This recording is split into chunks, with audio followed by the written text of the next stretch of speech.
Hello and welcome to the Clever Fox YouTube channel. My name is Ilysse and I'm so excited about today's video because we are going to be setting up financial goals for 2025. I have my Clever Fox budget planner here and I have a lot of life changes that are coming in 2025, some definite changes, some hopeful changes, but a lot of them are surrounded by finances. So taking a little bit of time to set some financial goals is really helpful as we start a new year. Make sure that you watch this whole video so you don't miss any of the tips and tricks that I'm sharing today. And also make sure you're subscribed to our channel and you have the notification bell turned on so that you get notified each time we post a new video. Let's get started.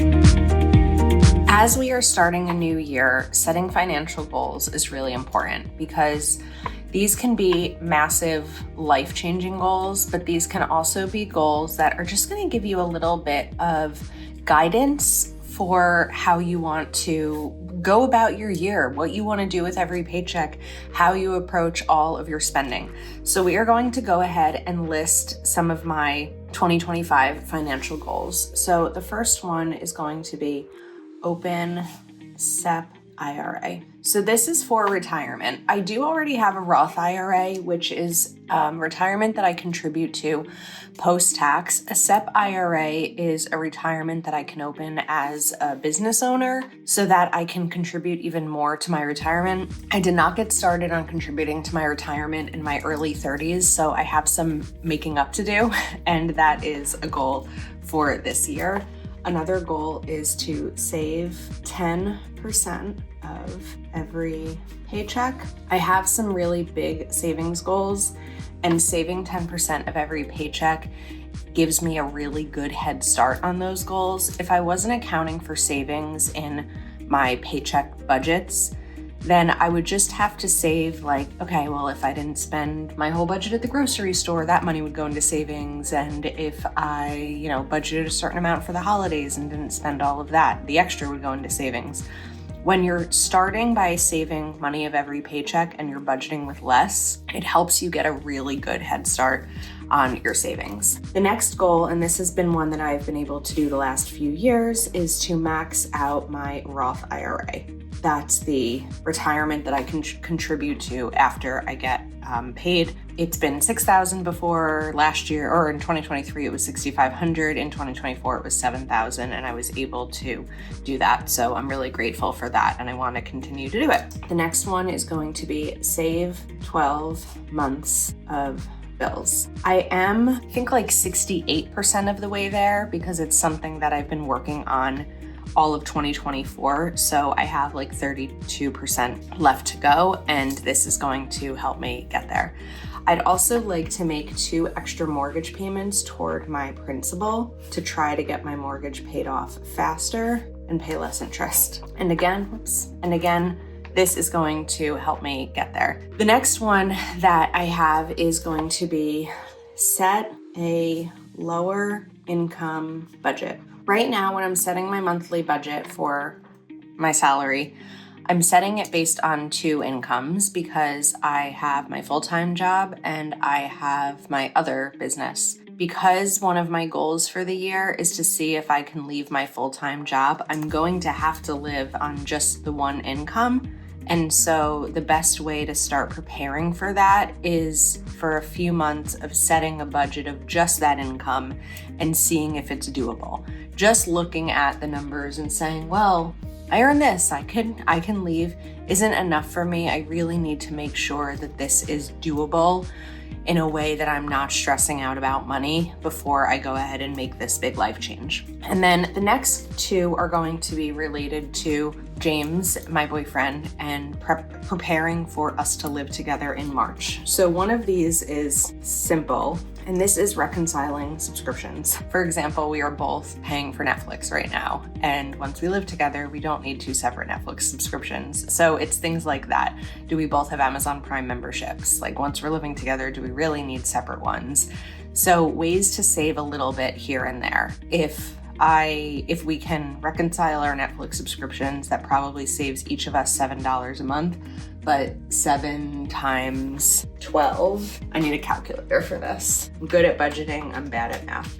7 times 12 is $84. That can be a week of groceries. So really finding those little areas that overall add up to a lot, and then create a game plan for finances once we live together.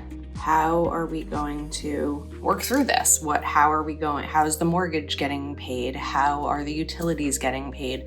How are we doing groceries? All of that stuff is going to be really important. I've never shared finances with someone, or I don't have to share finances unless we're married, but I've never been in a position to talk about all of these things with a partner. So we need to be able to sit down and have that discussion and come up with a game plan. And then for goal number 9, I'm going to set my revenue goal for the year. So I'm only doing 9 goals. You've probably seen this in many of our videos before, but I always like to leave a little bit of room in my planner. I think that sometimes we tend to overplan a little bit and we don't give ourselves any room. So a really good example of this was a few years ago. I went into the new year and one of my goals was to get a raise, and another one was to have a conversation with my boss about a raise, and another one was, if I didn't get a raise, then to look for a new job. And that took up like a third of my goals because I really knew that I needed to earn more money. And within the first paycheck of the year, I had a raise without even talking to my boss. It was something that he decided to do and just hadn't shared it.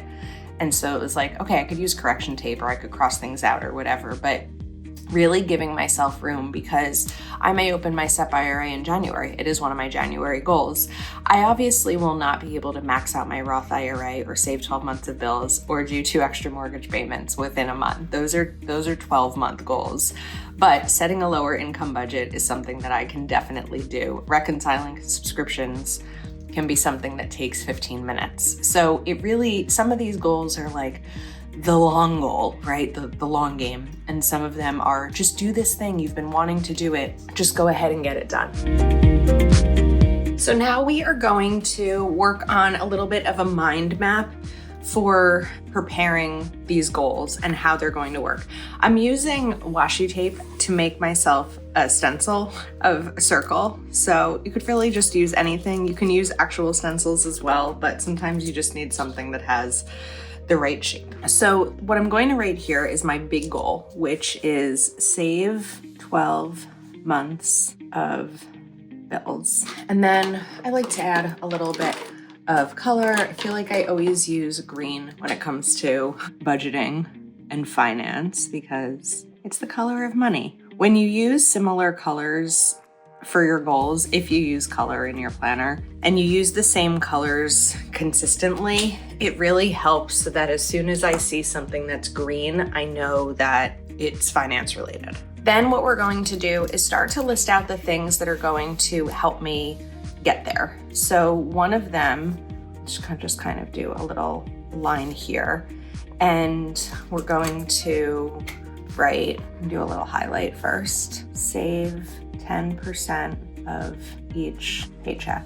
And the way that I do that, again, is when I set my monthly budget, I immediately say, okay, if my monthly salary is $1,000, just for easy math, 100 of that is immediately going to go into savings, because then I'm really only budgeting with the remaining 900. Then we're going to, let's see what else will help me get to saving 12 months of bills. So saving 10% of every paycheck, yes. Setting a lower income budget. I like to put these lines down before writing because sometimes it smudges the pen. So we're going to set a lower income budget. And we're gonna add a little bit of note here. Go as low as possible and can always revise. Okay, and then another thing that we're gonna try to do here is reconcile subscriptions. Not try to do, but do towards saving 12 months of bills. Okay, now I also wanna use that towards another category or another goal, and we're going to write prepare to live together, because this is one of those things that will happen in preparation for James and I to live together. And that's connected to both of those goals, which is why I wanted to draw the line here. And then what we're going to write for this one is the creating the game plan for finances. Now, when I say finances once we live together, it's probably not the best way to phrase it. It sounds like I'm gonna create the game plan once we live together. The game plan is for when we live together.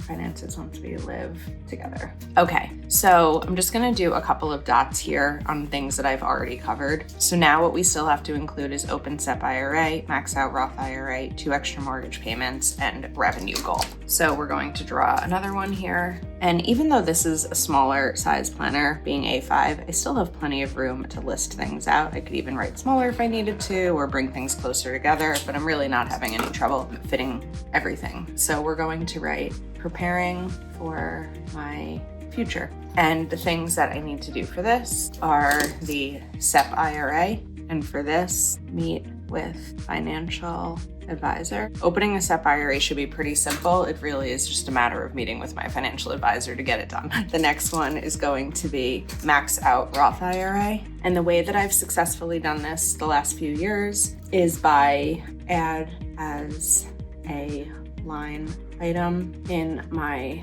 budget. So similar to saving 10% of each paycheck, what I've done with my IRA is considering that that's like a bill each month. So again, for easy math, let's say when the contribution for the year was $6,000, that's $500 a month.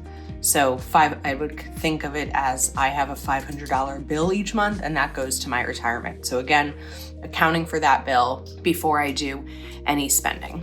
So now we have the SEP IRA taken care of, the Roth IRA taken care of, and I should have given myself a little bit more room there, but we're going to do 2 extra mortgage payments. Now, I'm very aware as I'm listing these out that I have some massive goals as I'm also trying to lower my budget, which we're gonna see how that goes. But what was I doing here? To make 2 extra more, let's just shorten that, payments. Okay, finally, we have my revenue goal. Now, part of me having a revenue goal is actually leaving my job, because I'm working on my business in very small increments of time, like on my lunch break, before work starts, in the morning on weekends before I have plans. I'm doing everything in little blocks of time. And one of my hopes in leaving my job, if that's even possible, or moving to part-time, is that I'll have more blocks of time to be able to grow my business. So part of this is see if I can afford to leave my job. And part of that is setting the lower income budget and seeing what would work there. Also, part of it is saving 12 months of bills. It's not like I would be leaving my job and saying, okay, well, I just need to earn money now because I have to pay my bills. Having the 12 months of bills gives me a really strong buffer.